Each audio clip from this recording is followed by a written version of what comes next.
Ular meni do'kondan haydab chiqardilar. Meni orzularim ham sarobga aylandi.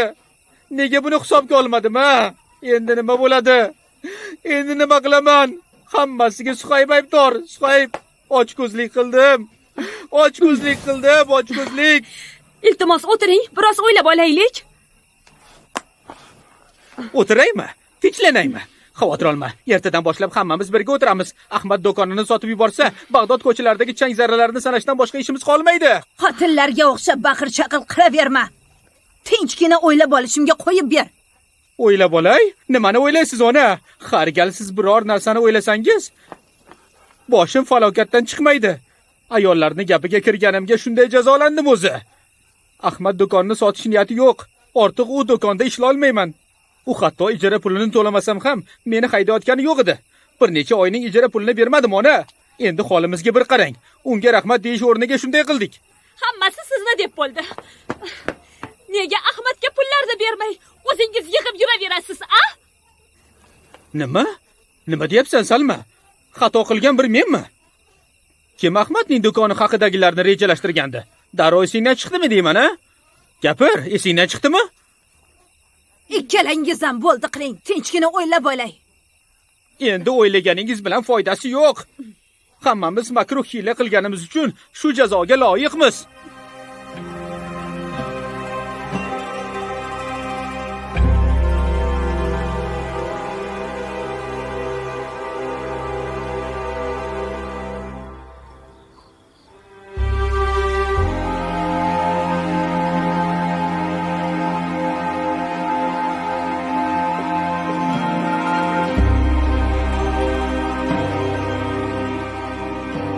Ham mendan xafamisan?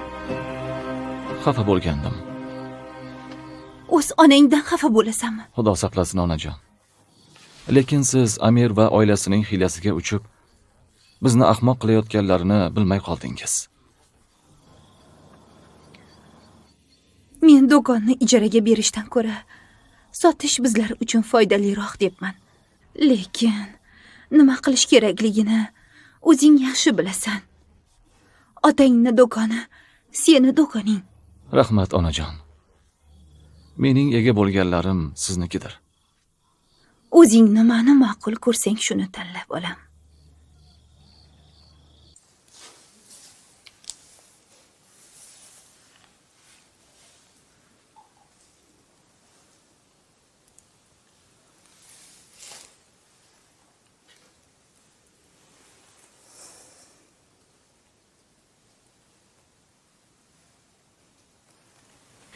Xolajon, sizga nima bo'ldi?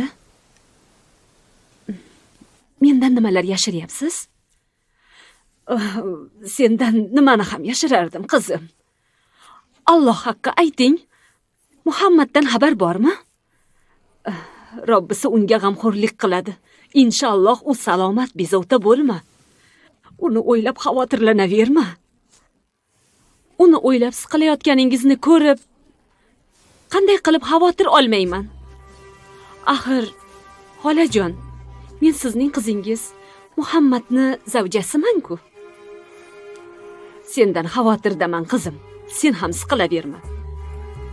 Allohning o'zi qo'llasin. O'zi qo'llasin. Allohga shukr. Oling, xolajon. Oling.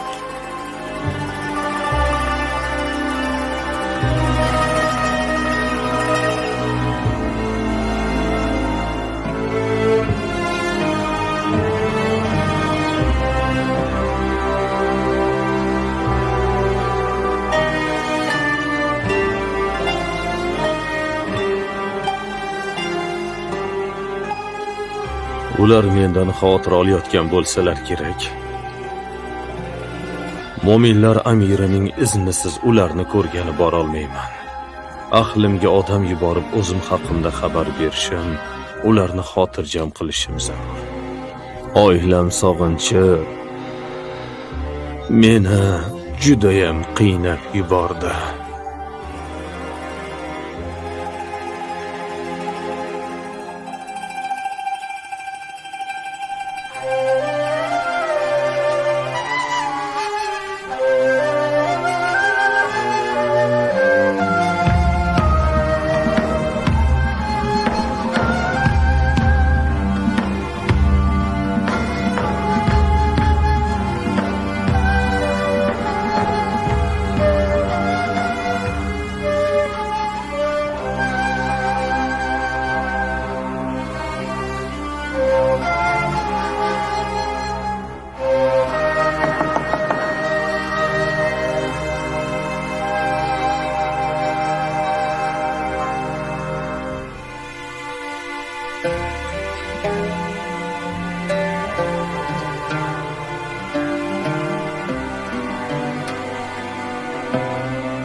Assalomu alaykum va rahmatullohi va barakatuh.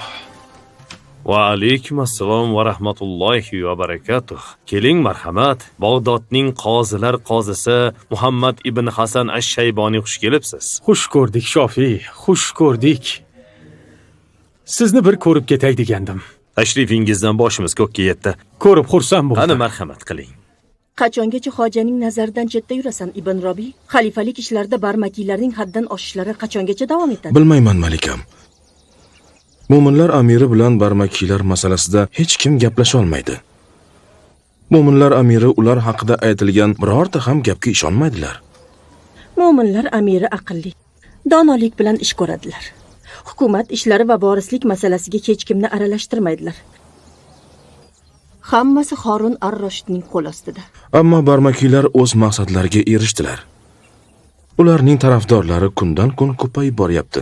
Shuning uchun ham butun mamlakat bo'ylab ular ko'plab imkoniyatlarga ega bo'lyaptilar. Al-barmakiylarning xarajatlari amirimizning xarajatlaridan oshib ketishi to'g'rimi? Bu ham yetmagandek, uning o'g'li Abdulloh al-Ma'munni o'zlariga o'lja qilib olganlar. Bu ishlarning ortida kimdir bor deb qo'rqaman. Malikam, xalifalik davlati xavf ostida. Ibn Robiy gaplariga qo'shilaman. U haq. Barmakiylarning hamma yerda ko'zlari va ayg'oqchilari bor. Fadl ibn Sahl ham o'shalardan. Meni eshiting, Abu Abbos. Quloqim sizda, malikam. Hammasi siz aytgandek bo'lsa, bularning oxiri yaxshilik bilan tugamaydi. Kema cho'kib ketmasdan bu holatga yechim topishimiz kerak. Biror chorasini topamiz, malikam. Ammo ular haddilardan oshib ketdilar. O'zlarini mo'minlar amiriga teng ko'radilar. Ularni daf qilish majburiyatini shaxsan men o'z zimmamga olaman. Aql, idrok va hiyla-nayrang ishlatishga hojat yo'q, Ibn Robiy. Darhol bu masalani hal qilishing kerak. Bilib qo'y, sen orqangda Malika Zubayda turibdilar. Hech narsadan xavotir olmasang ham bo'ladi. Inshaalloh. Mana endi sizlarning o'rtangizda do'stlik aloqalari boshlanib ketdi. Mo'minlar amiri Harun bilan demoqchimisiz? Shunday bo'lsa kerak. Ammo ular meni Makka ga qaytishimga izn berganlari yo'q. Mo'minlar amiri sizni o'z himoyalarida ushlab turibdilar. Sizning huquq masalalariga oid qarashlaringizdan foydalanmoqchilar. Bilmadim. Men unday deb o'ylamayman. Hammasi yolg'on ekanligi aniqlangach, meni aybsizligim ma'lum bo'lganda ham meni shu yerda olib qoldilar. Menimcha ular hali ham ustimizdan qilingan da'vo va shikoyatdan qo'rqadilar. Nega unday deyapsiz, Ibn Idris? Bilasizki, Abbosiylar vorislik jilovini o'z qo'llariga olgan bo'lsalar ham, afsuski o'z jiyanlari Tolibiylar bilan doimiy tortishuvdalar. Buni bilaman. Chunki Tolibiylar Abbosiylarga Bani Umay saltanatini tugatishda yordam bergandilar. So'ng Abbosiylar davlat boshqaruviga Tolibiylarni qo'ymadilar. Shundan so'ng ular orasida nizolar boshlanib ketdi. Bu falokatdan xalifa Mansur, xalifa al-Mahdi, xalifa al-Hadi ko'p aziyat chekdilar. Hatto Harun ar-Rashid ham bir necha yildirki Tolibiy o'g'illari bilan kurashib kelmoqdalar. Ulardan biri bo'lgan Yahyo ibn Abdulloh barmakiylar zindonida yotibdi. Hamma gapingiz to'g'ri, Abu Abdulloh. Ali ibn Abu Tolibning o'g'illari meni jiyanlarim. Alloh ularni rahmat qilsin. Shuncha vaqt o'tsa ham baribir ular meni jiyanlarim bo'lib qolaveradilar. Amirimiz meni kalomda ham ularning ortidan boradi deb qo'rqyaptilar. Bilasiz, til tishdan o'tkirroqdir. Nima demoqchi ekanligingizni tushundim, Shofiy. Ar-Rashid sizni zindonga tashladi. Aybsizligingiz ayon bo'lganidan keyin ham sizni harakatingizni chekladi. Oddiy narsalardan qochdi demoqchisiz. Ha, xuddi shunday demoqchi edim, Abu Abdulloh. Shundoq bo'lsa ham sizni Bag'dodda olib qolib, bizni suhbatingizdan bahramand etayotgani uchun mo'minlar amiridan minnatdor bo'lishimiz kerak, Abu Muhammad. Onam va oilam meni sog'inib o'tirsinlar-u, sizlar suhbatimdan bahramand bo'lasizlar.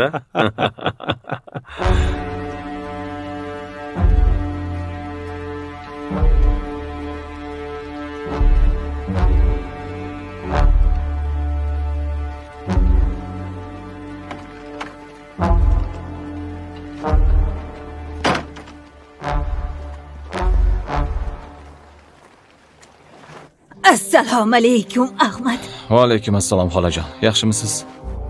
Sendan bir iltimosim bor edi, bolam.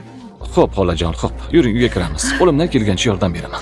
Menga yordam beraman deb va'da bermaguningcha uyingga kirmayman. Xo'p, xo'p. Yaxshi, uyga kiring. Xudo xohlasa, hammasi yaxshi bo'ladi. Yuring.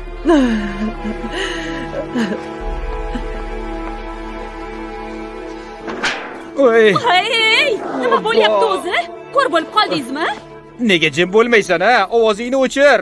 Shundoq ham qiynalib ketyapman. Vijdonim qiynalyapti. Bir qarorga kela olmayapman. Shuncha ishlardan keyin, boshga tushgan tashvishlardan keyin qanday qilib ko'rib bo'lmaysan?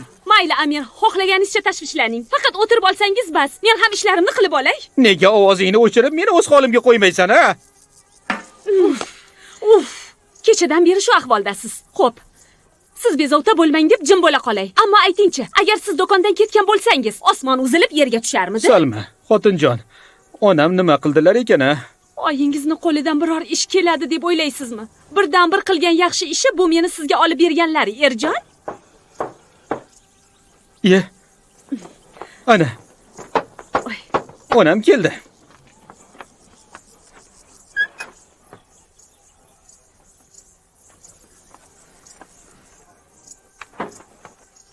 Nima yangiliklar ona? Yaxshi yangiliklar. Shunday charchadimki, nafasim rostlab bo'lay, hammasini aytib beraman. Men ham onajon, bo'layotgan ishlardan charchab ketdim. Mayli, ayta qoling, nima gap? Nimalar bo'ldi? Ibn Hanbal seni qaytadan ishga olishga bir shart bilan rozi bo'ldi. Amin. Unga do'konning oldi sotish haqida og'iz ochmasligingni tayinladi. Tushundingmi? Xudoga shukr onajon. Alhamdulillah, alhamdulillah. Unga aytib qo'ying, qaytib hech qachon bu haqida gapirmayman. Hech qachon. Uni yoniga yana borib shu gaplaringni aytib kelishimni xohlayapsanmi? Kallang joyidami seni? Bo'ldi, ish bitdi. Do'konga qayt. Ibn Hanbal seni va'da berishinga zor emas. Ummu Amir hamma narsani uddasidan chiqadi demaganmidim sizga? Lekin uni boshqa sharti ham bor ekan. Qanaqa shart ekan? Ahmad nima qilishimni xohlayapti? Ayta qoling ona. Nima qilishimni xohlayapti? Har oyning o'rtasida ijara pulini to'lab turishingni so'rayapti. Muammosiz? Albatta to'layman. To'layman ona. Oldingi oylarda to'lashni esingizdan chiqargandingiz. Aslo unutmayman. Hammasini vaqtida to'layman. Men va akam maktabga borar edik. Biz nasroniy edik. Iso va boshqa nabiylarga Allohning salomi bo'lsin. O'qituvchi bolalarga o'rgatayotgan edi. Ota, o'g'il va muqaddas ruh. Men unga e'tiroz bildirdim va dedim, u bittadir. Bu gapim uchun o'qituvchi meni urdi. Hatto bir kuni juda qattiq kaltakladi. Shundan so'ng boshqa yerlarga jo'nab ketdim. Oilam, ota-onam mendan ko'p xavotir oldilar. Shunda onam, o'g'lim Ma'ruf uyga qaytsa bo'lgani, qaysi dinda bo'lsa ham menga baribir dedilar. Bir necha yildan so'ng uyga qaytdim. Onam bundan juda ham mamnun bo'ldilar. Bir kuni mendan so'radilar, Ma'ruf sen qaysi dindasan? Islom dinidaman dedim. Onam dedilar, guvohlik beramanki, Allohdan boshqa iloh yo'q. Va guvohlik beramanki, Muhammad uning payg'ambaridir. Shunday qilib onam islomga kirdilar. Keyin otam, keyin akam Iso hammalari musulmon bo'ldilar. Islom va iymon ne'mati bilan meni va oilamni siylagan olamlar Robbisiga hamd va sanolar bo'lsin.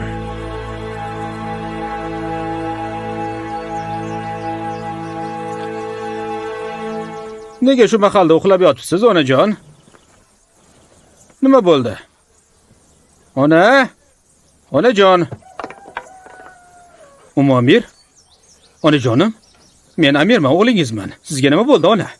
Ona. Turing. Ona. Ya Alloh. Onam o'lib qoldilarmi? Onam o'ldi, ey Alloh. Voydod, onam o'ldilar. Voydod. Salma bu yoqqa kel. Onam o'lib qoldilar. Salma. Endi nima qilaman? Onam o'lib qoldilar. Voydod. Voydod, o'g'lim bu yoqqa kel. Bo'yi o'lib qoldi. Biz Allohnikimiz va unga qaytamiz. Onam olamdan o'tdilar, Salma. Xudodan qo'rqing, Amir.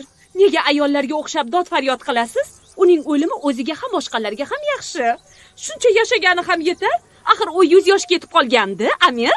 Hozir seni o'ldiraman. 200lamachi. Alloh jazoingni bergur.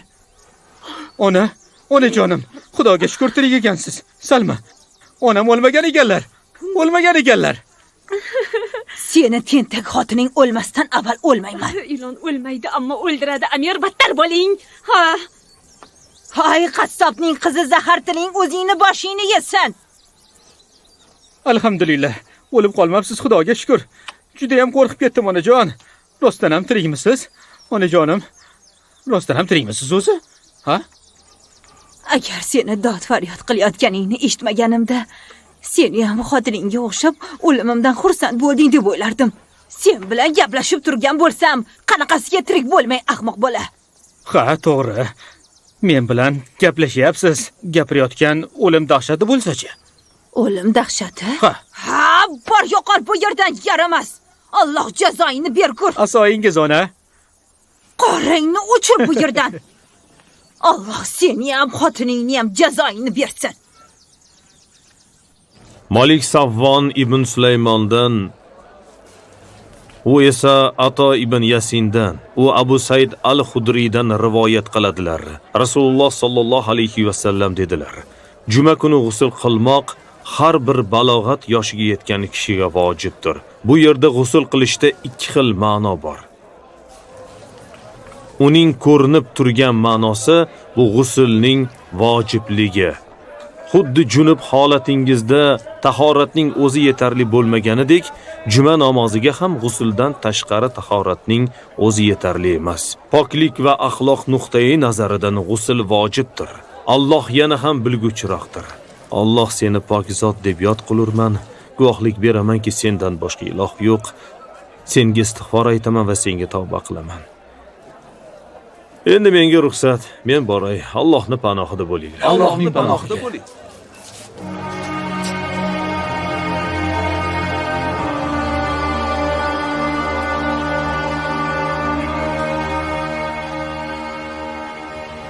Shayximiz Al-Marisi va Ashras darslaridan nimalarni o'rganayotganimizni bilsang edi, Suhayb. Shayx Al-Marisi imom va qozi Abu Yusuf rahimahullohning o'quvchilaridan bo'lganini bilarmiding? Rostdanmi? Shunday ekan. Ilm va fiqhni undan o'rgangan ekanlar. Qani endi sen ham bir marta men bilan borib ularni ko'zlaring bilan ko'rsang, so'zlarini quloqlaring bilan eshitsang.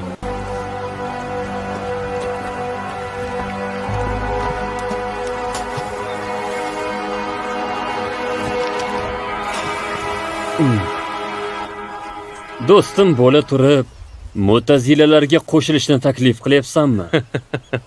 Shunday aqli raso yosh yigitni o'zi xohlamagan ishga unda bo'ladimi?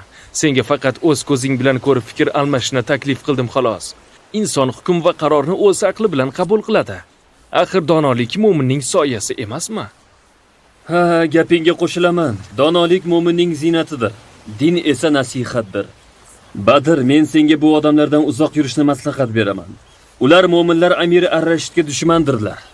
Alloh seni kechirsin do'stim. Allohim afv etsin. Qachondan beri mo'minlar amirining roziligi haq va botildan ustun keladigan bo'ldi? Haq va botilni bir-biridan ajratish uchun mana buning o'zi yetarlidir. Menga qara Badr. Haq va botilni bilish uchun aqling emas, Allohning kitobi va Rasululloh sallallohu alayhi va sallamning hadislarini bilish kerak. Agar aqlimizni ishlatmasak, Allohning kitobini va uning rasuli aytganlarini qanday qilib tushuna olamiz? Aql lafz va ma'no hamda amal va so'z orasidagi ko'prikdir. Aqlsiz ish bitarmidi, Suhayb? Shayximiz Bishri va uning odamlari aqlning o'rnini Alloh qo'ygan joyga qo'yadilar. O'z quloqing bilan eshitmasingdan turib sen ham hukm chiqarishga shoshma.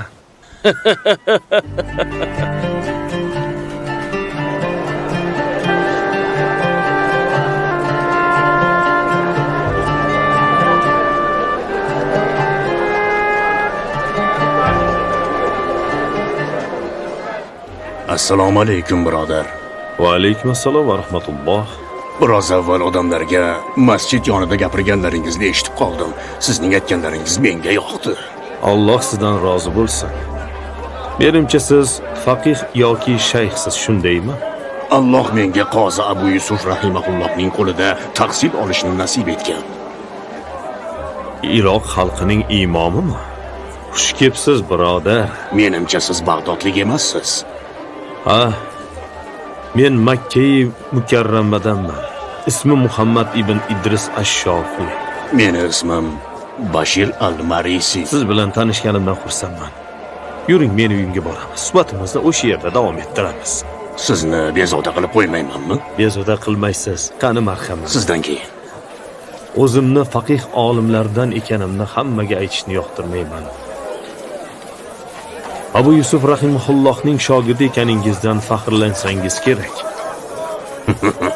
Xudoga shukr.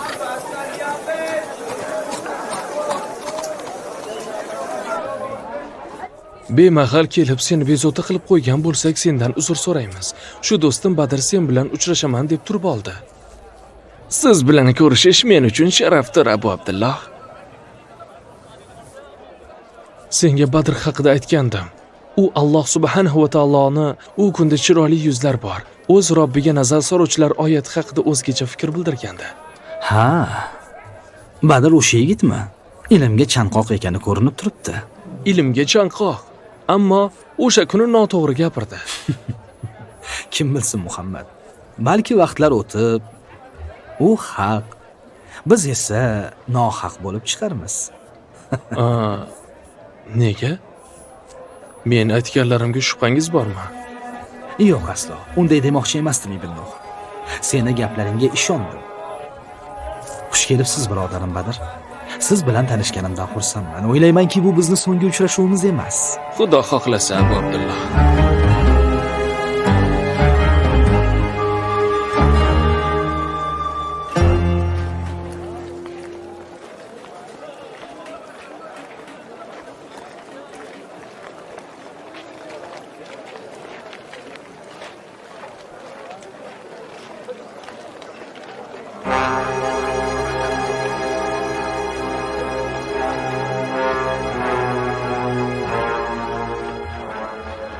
Ko'zlarimga ishonmayapman.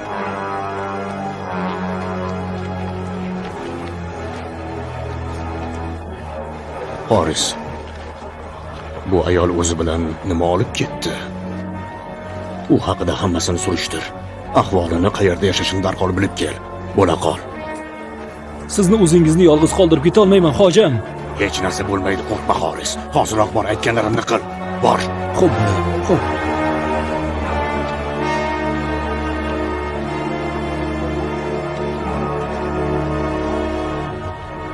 Mutlaq adolat imkonsizdir. Bilib bilmasdan qancha gunoh qilib qo'yding, Xorun, qancha. Allohdan o'zgada o'zgartirish va kuch-quvvat yo'q. Allohdan o'zgada o'zgartirish va kuch-quvvat yo'q. Bishir al-Marisi? Ha, u kishining ismi shunday. U Abu Yusuf rahimahullohning o'quvchilaridan bo'lganini aytdi.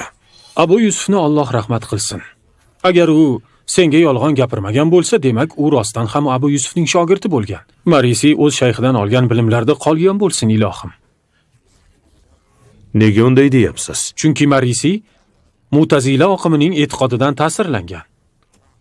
Shayton uni yo'ldan urib, ba'zi bir Mu'tazili shayxlarning aytganlarini qiladi. Ularning gaplarini ma'qullaydi. Afsuski shayximizdan o'rganganlarini unutib, buzuq aqidalarni qo'llab-quvvatlash yo'lini tutgan. Bugunga kelib u Qur'onni maxluq deyishgacha ham bordi. Allohning oyatini buzib, adashganlardan biri bo'lib qolishdan Allohdan panoh so'rayman. Bu kishining qilgan ishi g'alati bo'ldi. U menga aqlli nigohlari bilan qaradi. Nimasini aytasiz? Ming afsuski shunday. U o'zini yaxshi va aqlli ko'rsatib, o'z to'riga ilintirmoqchi bo'ladi. Shu yo'l bilan gunohkorlarga sherik qiladi. U o'zini boshqacha tutdi. U siz aytgandan butunlay boshqacha edi. Bunday toifa odamlar Allohni va uning dinini buzib ko'rsatadilar. Aslida ular o'zlarini o'zlari aldayaptilar. Balki siz ularning e'tiqodlarini ma'qullarsiz. O'ylashimcha, ularga qo'shilmoqchisiz. Adashganlardan bo'lib qolishdan Allohdan panoh so'rayman. Alloh asrasin. Odamlarni bid'at va havoyi nafslari ado qiladi. U kabi siz ham majlis qiling. Yo'q Ibn Hasan. Olov uni o'chirishni xohlamaydi. Biz ularga rahbarlik qilishimiz kerak. Agar biz bu odamlarni e'tiborsiz qoldirsak va ulardan qochsak, nima bo'ladi? Johillarga o'rgatish, beparvolarga esa eslatish lozim. Siz haq yo'ldasiz, birodarlar.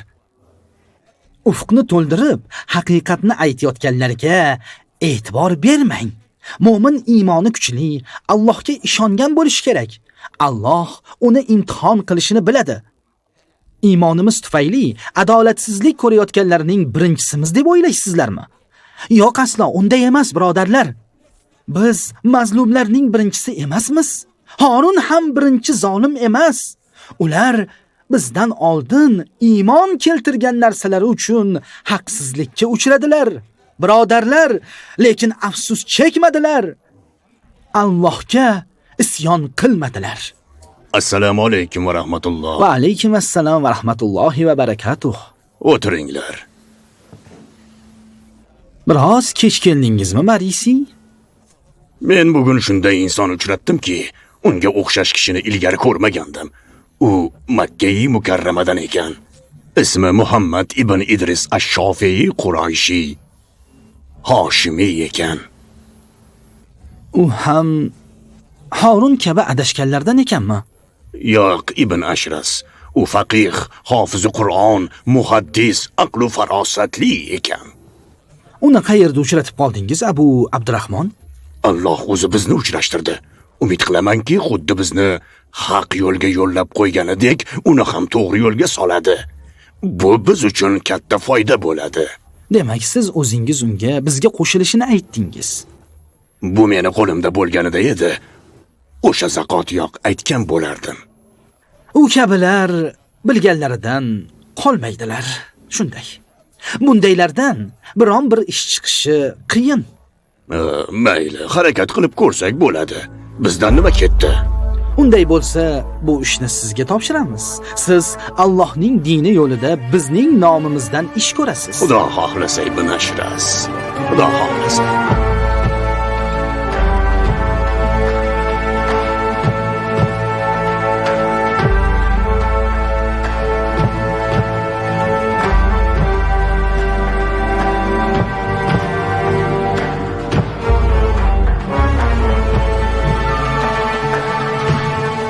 Agar sotib olmoqchi bo'lsangiz, sizga bir shartim bor. Shu shartimga ko'rsangiz men roziman. Ko'nmasangiz, sotilmayman. Sen kim bo'lsanki shart qo'yasan? Men senga nima degandim? Qanday sharting bor? Ayta qol, eshitaman. Shartimni sizdan boshqasi eshitishni istamayman. Eshitmadingizmi, xonim? Bizni xoli qoldiring. Ketdik, handala.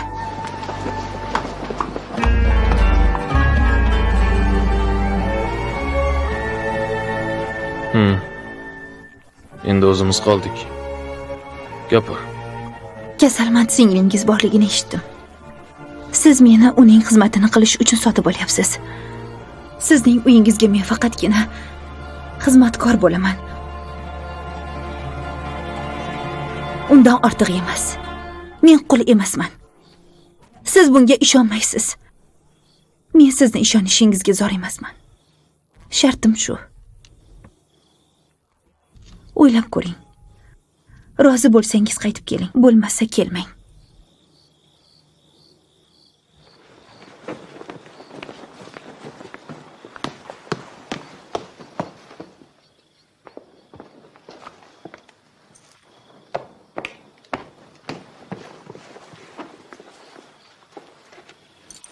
Bu jinni qiz nima dedi? Hech narsa. Uni sotib olmoqchiman. Hozir kech bo'lib qoldi. Ketishim kerak. Ertaga kelaman va hammasini kelishib olamiz. Xohlagan paytingiz kelishingiz mumkin.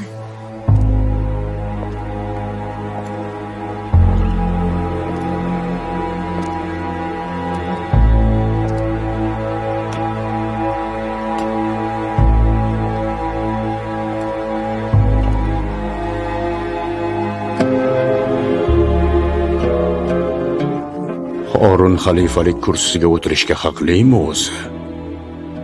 Uning ortida jahannam, ro'parasida jannat bor. Jahannam ahlidan bo'lib qolishdan qo'rqaman. O'z xalqiga adolatli bo'la olmagan jannat hidini ham hidlamaydi. Yolg'onning eng yomoni bu rahbarning o'z xalqini aldashidir. Allohim, qiyomat kunida bizni o'z soyang ostiga ol. Qaytdingmi, Horis? Assalomu alaykum mo'minlar amiri. Va alaykum assalom va rahmatulloh va barakotuh. Xo'sh, nimalar bilib kelding? Qari ayolning uyigacha bordim, xo'jam. Uyi xaroba kulba ekan. Qo'shnilarning aytishicha u muhtoj va unga Allohdan o'zga hech kim yordam bermas ekan. Allohdan boshqa iloh yo'q. Ertaga ertalab unga o'ziga munosib uy hozirlab berilsin. Shuningdek, har oy Dorul Muslimindan nafaqa ajratilsin. Yana shunga o'xshagan ayollarni ko'rsang, menga xabar berasan. Xuddi shu yo'l bilan qolganlarga ham yordam ber. Xo'p bo'ladi, xo'jam. Aytganlarimni hammasi ertagayoq ertalab bajarilsin. Eshitdingmi? Amringiz bosh ustiga, xo'jam. Bizning mazhabimizda birinchi asos bu tavhiddir. Ya'ni biz Xudoning birligini va unga o'xshash yo'qligini isbotlaymiz. Ikkinchisi aqldir.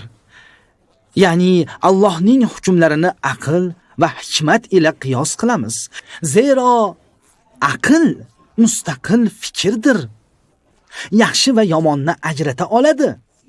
Aql yaxshi desa, demak yaxshi. Yomon desa, demak yomon. Do'stingning ishi nima bo'ldi? Suhaybni aytyapsizmi? U ahmoq. Xo'sh, nima bo'ldi? Bo'lmadimi? U bilan vaqtimni behuda ketkazgim yo'q. Undan bir ish chiqmaydi. Yo'q, Badr, bunday dema. Seni taslim bo'lishingni istamayman.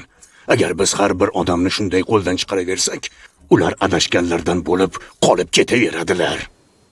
Shahzoda Abdulloh al-Mamun aql idrokli va hozir javob. Men bortirayotganim yo'q. Unga o'xshagan yigitni ilgari hech ko'rmaganman. U xuddi mutafakkirlarga o'xshab fikrlaydi. Bunday fikrlovchi yoshlar hozir kam. Har doim ham kam bo'lgan, xo'jam. To'ppa-to'g'ri aytding, Ibn Sahl. Bu o'g'lim xuddi bobosi Al-Mansurga o'xshaydi. Otam Al-Mahdi va akam Al-Hadi kabi u bilan ham faxrlanamiz. Allohga qasamki, u mendan keyin 4-inchisi bo'lsa kerak. O'g'lingiz Valiahd shahzodangiz Abu Muso Al-Amin haqida nima deysiz, hojam? Al-Amin ham akasidek aqlli. Al-Amin Hoshimiylardan ekanligining o'zi uni boshqalardan ajratib turadi, hojam. Juda to'g'ri aytding, Ibn Robiy. Menga qara, Ibn Sahl. Ja'far ko'rinmaydi. U qayerda? Oxirgi 2 yig'inda ham ishtirok etmadi. Ha, sizni majlisingizga nega kela olmadi bilmayman, mo'minlar amiri. Lekin u xalifalik ishlari bilan juda ham band ekanligi aniq. U o'zining yangi qasrini qurish bilan ovora bo'lsa kerak. Eshitishimcha, u bu qasr uchun 20 ming dirham sarflabdi. Menimcha siz noo'rin gapirdingiz Abu Abbos. Ammo xarajatlar siz o'ylaganingizdan ham ko'p. Jafarni uy va qasrlari juda ko'p. Yana yangi qasr qurishning nima keragi bor edi? Bu gaplarni qo'y, Iso. Ibn Robiy, mehmonimizda nima gaplar? Shofiyni so'rayapsizmi, hojam? U qozilar qozisi bilan doim birga. Shundaymi? Shofiyni Bag'dodda qoldirishimiz faqat Ibn al-Hasanga foyda bo'libdi-da. Shunday emasmi?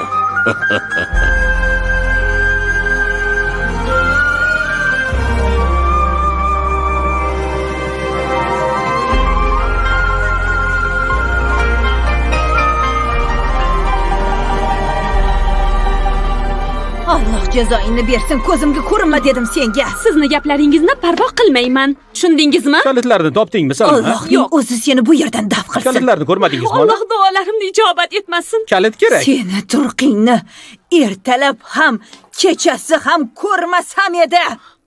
Kalit. Voy, buni qarang, kim gapiryapti? Bu qara alvastimi? Hoziroq ko'zimdan yo'qol. Hech qayerga ketmayman. Bo'lmasa seni bir balo qilib qo'yaman. Onam hozir seni o'ldiradi.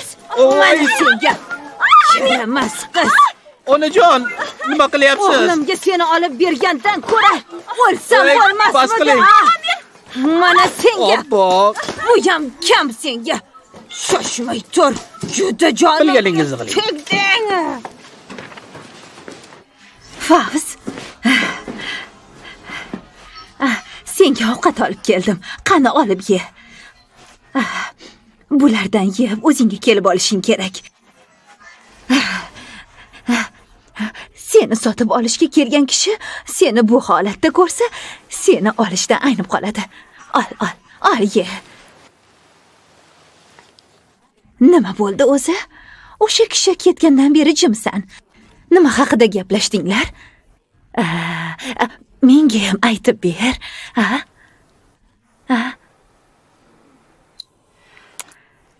Senga gapirgani foydasi yo'q ekan.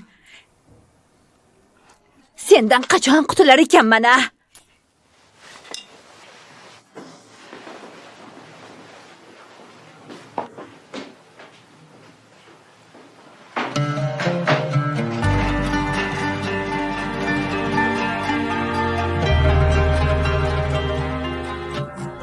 U qaytib kelarmikin? Kelmasa kerak. Nega ham qaytsin? Bunday shartga kim ham rozi bo'lardi? Mayli, umidimni uzmayman. Ey Allohim, o'zing yordam ber. Ya Rabbim. Ya Rabbim. Yangi uy olgandim. Menga shulardan kerak. Yaxshi qoling.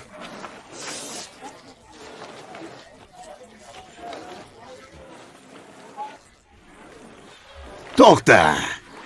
Baxlul, meni qo'rqitib yubording. Qayerga yugurib ketyapsan? Ishim bor. Ishing?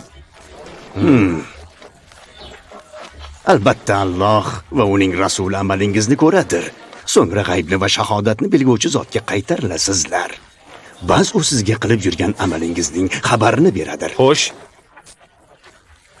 Ko'zlarning xiyonatini ham, dillar maxfiy tutgan narsalarni ham bilur. Nima demoqchisan? Seni aqling yetmaydi ibn Ummu Farosh.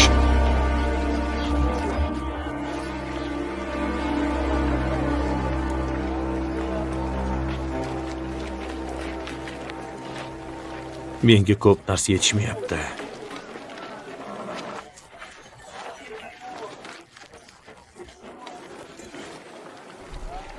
Meni so'raganmiding? Sendan yangilik kutyapman. Ko'rgan bilganlarimni aytib berdim. Kel.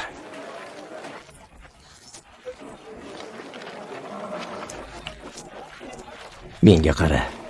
Sen menga yetkazganlaring menga kerakli muhim narsalar emas. Agar yana shunday davom etsang, o'rningga boshqasini topaman. Mamlakat xavfsizligi uchun xizmat qilmoqchi bo'lganlar juda ham ko'p. Sizga to'g'ri keladigan muhim ma'lumotni qayerdan olaman? Odamlarga yolg'on to'qib tuhmat qilaymi? Shunaqa qilaymi? Yangiliklar seni qidirmaydi. Sen ularni qidirib topasan. Yana bir aylanib qidirib ko'r. Gapirgisi kelmaganlarni gapirtir. Bilaman, sen uddalaysan. Albatta uddalaysan. Harakat qilaman. Mana ko'rasiz. Tez kunda mendan yangilik eshitasiz. Endi bor, ishingni qil. Sendan xabar kutib qolaman. Bora qol.